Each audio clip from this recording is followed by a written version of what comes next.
យើងនឹងលើកយកពីរបៀបដែលសហរដ្ឋអាមេរិកវាយប្រហារទៅលើក្រុមកាតេលវេណេស៊ុយអេឡាដោយប្រើកម្លាំងយោធាទាំងលើសមុទ្រដីនិងអាកាសកងទ័ពជើងទឹកអាមេរិកបានប្រើនាវាពិសេសប្រភេទ Amphibious អាចបាញ់បង្ហោះ drone ដែលអាចបំពាក់មីស៊ីល Hellfire មីស៊ីលទាំងនេះត្រូវបាននាំផ្លូវដោយទម្រស្មី laser ឬរលករ៉ាដាដែលរលឿនបំផុតភាសាអង់គ្លេសហៅថា millimeter wave radar ធ្វើឲ្យ drone ក្លាយជាអាវុធសម្លាប់ដ៏មានប្រសិទ្ធភាពបច្ចេកវិទ្យានេះអនុញ្ញាតឲ្យចាប់ឬផ្ដោតគោលដៅបានយ៉ាងត្រឹមត្រូវទោះបីជាវាហក់ឬរត់ក្នុងល្បឿន100ម៉ាយក្នុង1ម៉ោងក៏ដោយ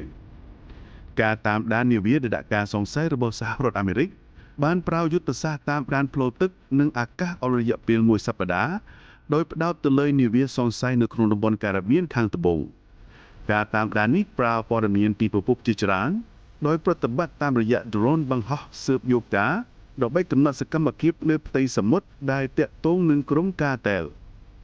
នាវាដែលត្រូវបានដាក់ការសង្ស័យឬសង្កេតឃ្លាំមើលគឺជានាវាឬទូកដែលមានល្បឿនលឿនដែលប្រើប្រាស់ម៉ាស៊ីន4ដែលត្រូវបានផលិតនិងរចនាឡើងជាពិសេសសម្រាប់ដឹកជញ្ជូនគ្រឿងញៀន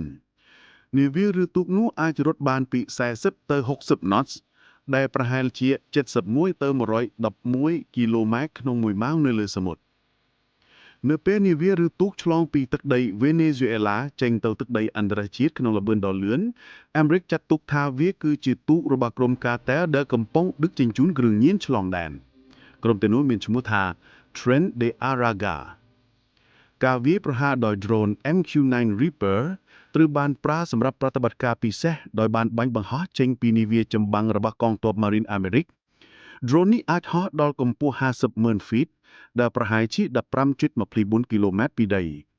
ហើយវាអាចឈប់សំកាំងនៅក្នុងពពកបានដល់ទៅ24ម៉ោងដើម្បីតាមដានគោលដៅដែលវាដាស់ការសង្ស័យជំទាស់វាបន្ទាប់ពីបានទទួលការអនុញ្ញាតពីប្រធានាធិបតីសហរដ្ឋអាមេរិក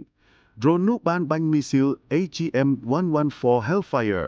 ដែលជាបច្ចេកវិទ្យាមីស៊ីល Hellfire ទៅលើទូករបស់ក្រុមកាតេល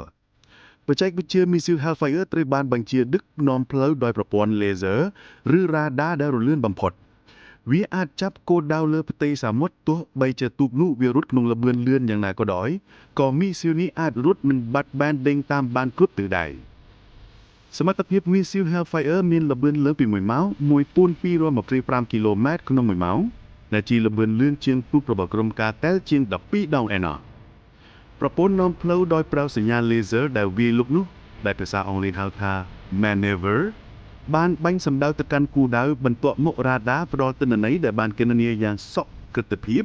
និងលឿនរហ័សត្រឡប់មកវិញផ្ដល់ទៅឲ្យគ្រាប់មីស៊ីលអាចធ្វើការបាញ់ទៅកាន់ទូកដែលកំពុងរត់ក្នុងល្បឿន69គីឡូម៉ែត្រក្នុង1ម៉ោងត្រឡប់មកវិញកងកម្លាំងសមុទ្រនិងអាកាសរបស់អាមេរិកដែលហៅថា Destroyer ជាក្រុមចម្បាំងពហុមុខងារមានទាំងការពារនិងវាយលុក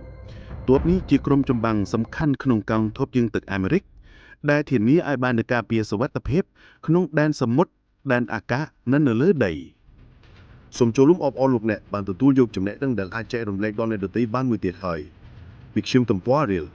សូមជួយចុច like, subscribe និង share ដើម្បីជួបគ្នានៅវីដេអូចំណេះដឹងថ្មីៗក្រោយទៀត